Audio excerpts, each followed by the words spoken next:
Bismillah ve salatu ve selamu ala Resulillah ve ala alihi ve sahbihi ve men vala. Muhammed ibn İsmail el-Bukhari rahmetullahi aleyhi Sahih Bukhari namlı kitabıda bugün ilim hakkındaki babının tövendeki bölümüde ilimni yadlaş hakkında toxtalatıdı. Bu 118. numaralı hadiste bizge Abdülaziz ibn Abdullah hadis sözlep bergen idi dep şunaqdaydı İmam Bukhari rahmetullahi aleyhi. Abdülaziz ibn Abdullah İmam Bukhari'ninki ustazdırdan. Bu kişininki tercüme hali başta ne çıkıttın toxtaldık. Bu zat bana Malik hadis sözlep bergen idi deydi. Malik ibn Enes. İmam Malik rahmetullahi aleyhi. Bu kişi İbn Şihab'dın. İbn Şihab Muhammed ibn Muslim ibn Şihab Zuhri. Nurgun katımla tanıştırıp ettik. Bu kişi E'raj'dın. E'raj'dan asıl ismi Abdurrahman ibn Hurmuz. Baştaki rivayetlerde Abdurrahman ibn Hurmuz hep rivayet kılıngan.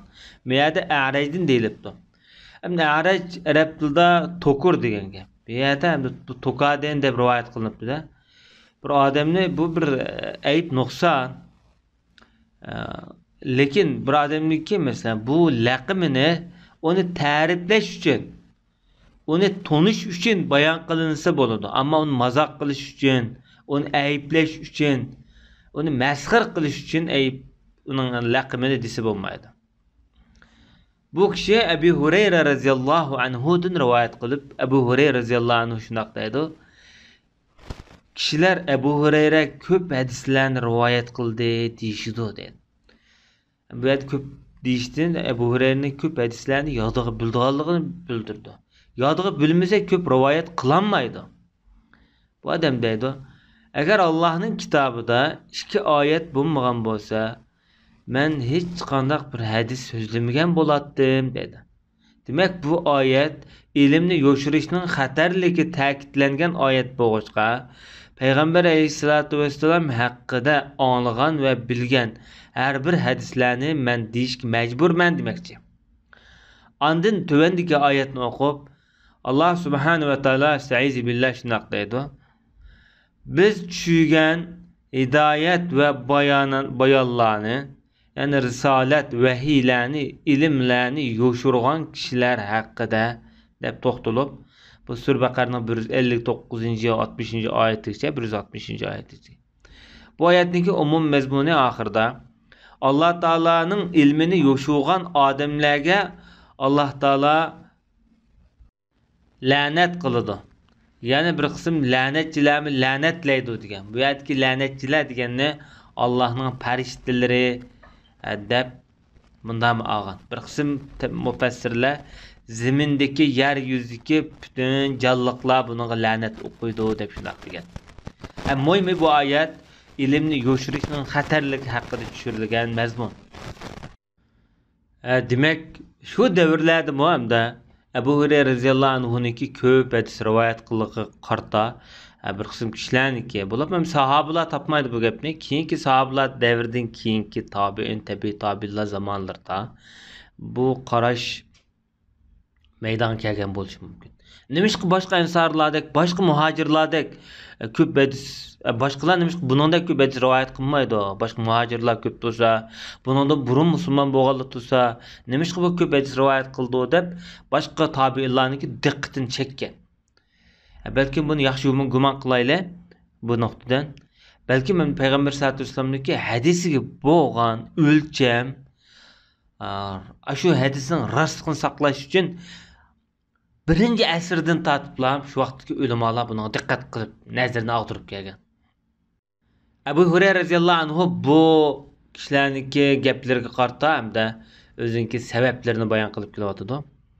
Bizniki muhojir qarindoshlarimiz bo'lsa, bozorlarda savdo setiq bilan mashg'ul edi dedi. Chunki muhojirlarning yer zamini yo'q. Ular kelgan vaqtida mesela bir qism ensarlar bilan bog'larini, uylarini tam bo'lashgan bilan yerdan chiqqan mol hosulni bo'lashdi. Terish, sug'urish hammasi ensarlarning ishi. Faqat muhojirlar hamda 4-5-yillari taxminan hijriyaniki. Anda ular haqiqiy yer mulkka ega bo'ldi. Yahudilarning yer zaminlarini qo'lga olgandan muhojirlarga shu yer tekkendan keyin o'ldigan nimatdan keyin ondan ularniki yer zaminga ega bo'ldi. Demak ular yer zamin bo'lmagandan albatta tijorat qiladi-da. Peygamber sallallahu aleyhi ve sellem Medine keppoğuçu Yahudilarning savdo kontrolligidan qutulish uchun hozirgi Masjid-i Nabiyninki g'arbiy tarafiga bir bozor salgan, cho'ng bir bozor. Shu bozorda muhojirlar, ansariylar, musulmonlarning xos bozori bo'lgan bu. Ama bizim ensari qarindoshlarimiz bo'lsa, bular o'zining mol dunyolari bilan mashg'ul edi deydi. Dehqonchilik bilan mashg'ul bular. Chunki ansariylar Arab yarim orlida bu yerdagi ansariylar hamda Avs, Hazraj qabilalari dehqonchilik bilan mashhur bular. Bularning qavmisi Arab yarim orlida eng mashhur. Qavmlar xil, yarzimillar munbat Madinaniki. Müşahid nispeti elbette vaqtida. Bular dehqonchilik bilan mashg'ul. Shuning uchun Abu Hurayra bo'lsa, Abu Hurayra o'zi nadida miyada. Abu Hurayra bo'lsa, Payg'ambar alayhisolatu vasallamning davomli huzurida qo'shiq to'ysilar. Hatto ba'zilarda qo'saqlar chopinib ketadi. Qo'saq to'ysilar payg'ambarimizning qishida. Ular kilenmeydiğen vaxtıda Ebu Hureyre şu sorundu ba. Ular bilmeydiğen, ular esi tutulanmağan nersini Ebu Hureyre şu vaxtıda esi tutulalaydı. Demek birisi kögenni, birisi anlığanni bayan qılmakçı bu cəhətdə. Ondaqda biz bu hadisin alğan düşüncemiz başqa sahabalara nisbeten Ebu Hureyre'ninki en köp hadis rivayet qilishidagi sebeplerninki mühim taraflarını biz bu hadisini düşünüp yettik. Ondan başka ilmi boğan, yarısmellikini tanıp yettik. Yani biz öğünüşteki nokta köpünce şu ilim bilen şoğullanan adamlar, qanday ilim bilen şoğullansın? Bularniki bayağı şey turmuşuna aitdi, nadir ki bu şurayda.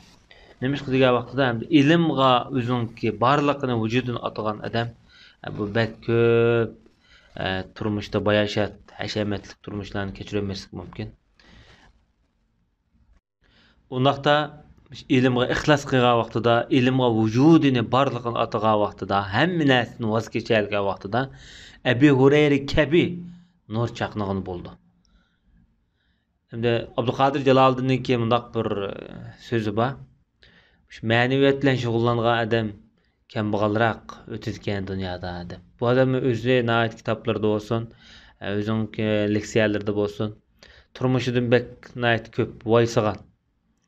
Bu vazifə bu adamniki bir xil çekkenlik noktasının emas.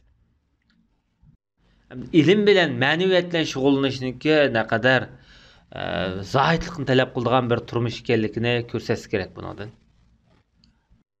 Sallallahu ala nabiyina Muhammad ve ala alihi ve sahbihi ecmaîn.